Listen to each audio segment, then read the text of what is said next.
Baiklah, pada hari ini, kumpulan kami akan menerangkan tentang struktur pentadbiran kerajaan negeri dan juga kerajaan tempatan.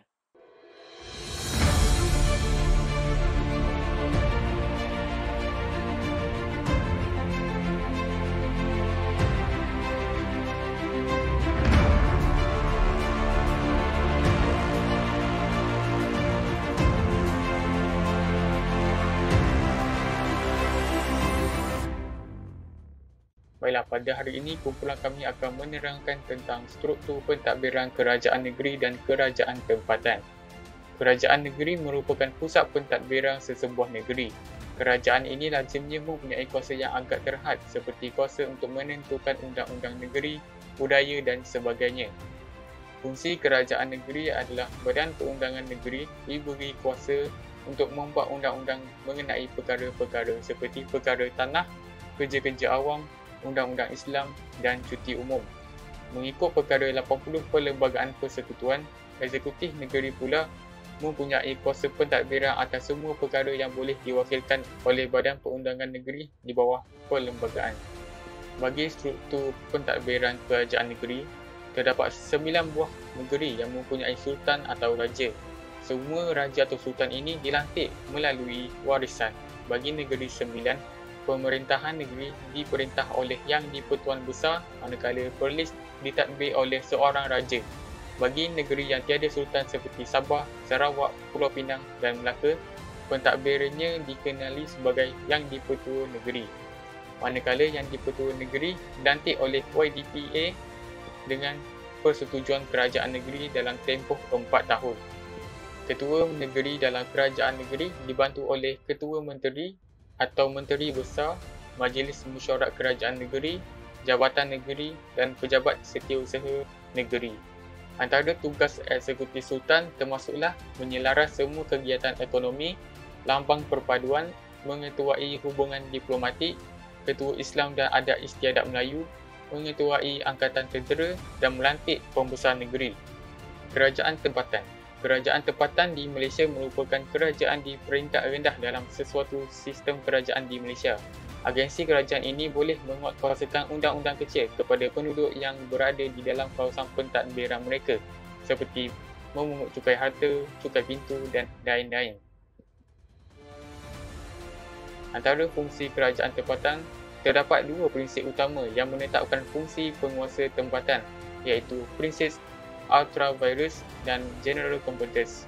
Prinsip ultra vires menetapkan bahawa penguasa tempatan hanya berfungsi mengikut tugas dan tanggungjawab yang ditetapkan oleh undang-undang.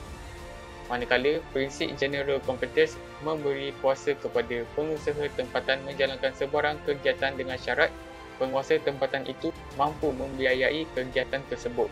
Struktur pentadbiran kerajaan tempatan.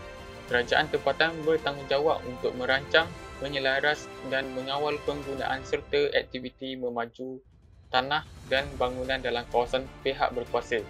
Kerajaan tempatan melaksanakan tugas-tugas yang dipertanggungjawabkan oleh pihak berkuasa negeri dari semasa ke semasa. Kerajaan tempatan juga berfungsi sebagai badan penggubal dasar-dasar negara untuk menggalak, memaju dan mengawal kerajaan tempatan. Kerajaan tempatan mempunyai kuasa-kuasa tertentu seperti membuat undang-undang kecil, mengutip cukai dan sewa dan menubuhkan kumpulan wang pihak berkuasa tempatan. Tujuan penubuhan kerajaan tempatan. Tujuan penubuhan kerajaan tempatan adalah untuk memberi peluang kepada rakyat atau penduduk tempatan mengambil bahagian dalam pengurusan kawasan yang mereka diami. Secara tidak langsung, hal ini dapat mengeratkan hubungan kerjasama rakyat dengan kerajaan. Tujuan ini juga memastikan bahawa keputusan-keputusan yang mengandungi kepentingan rakyat dapat dibuat dengan cepat dan selaras dengan keperluan atau kehendak penduduk tempatan. Susunan organisasi kerajaan tempatan.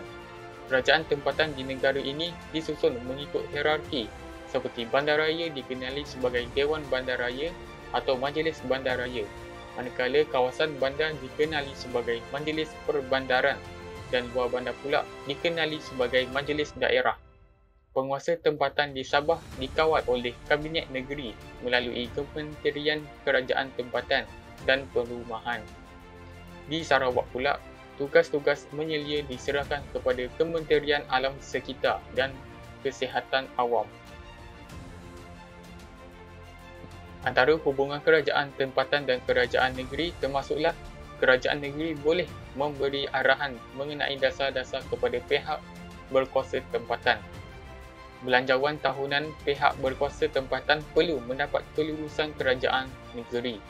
Setiap undang-undang kecil yang hendak dipinda atau dibuat oleh kerajaan tempatan harus mendapat persetujuan daripada kerajaan negeri.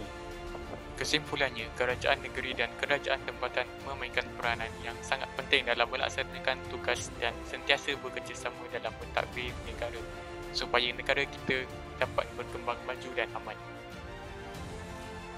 Sekian, terima kasih.